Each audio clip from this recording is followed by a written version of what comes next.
Construire une maison, pas n'importe comment, c'est-à-dire pour moi construire une maison c'était valoriser du bois qui était sur les bois de l'exploitation et puis valoriser aussi d'autres ressources locales et notamment de la paille que j'ai cultivée pour l'occasion.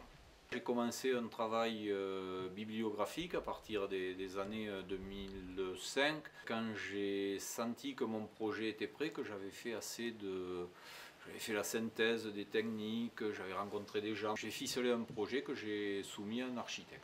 On est toujours sur la stratégie du compromis entre la dimension écologique, la dimension économique, le thermique, le technique, enfin voilà, on est toujours dans le compromis. C'est de faire entre guillemets la maison du bon sens. Il y a du polystyrène parce que c'était moins cher que le chanvre et puis le maçon préférait utiliser ça et j'ai sous-traité cette partie-là, c'est pour l'isolation du sol.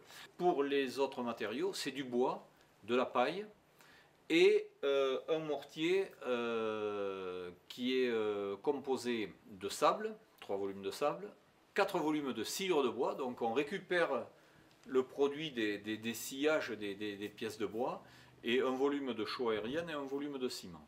Donc la technique employée, la technique du grèbe, c'est une double ossature de bois porteuse, et entre les montants de cette ossature qui sont en 10-4, on glisse des bottes de paille. Quand on aura la botte de paille, on met des clous ici pour retenir le mortier et on va coffrer cette partie-là et couler un mortier, donc ce mortier chaud, sable, sciure et sable, qui va contrevanter l'ensemble de l'ossature.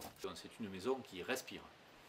J'ai suivi une formation auprès de l'association Approche Paille, qui est à Orléans, et qui organise des formations chez des autoconstructeurs qui démarrent leur projet. J'ai pris contact avec un jeune charpentier qui est accompagnateur de projet. Il vient chez vous et il prend en charge l'organisation de votre projet.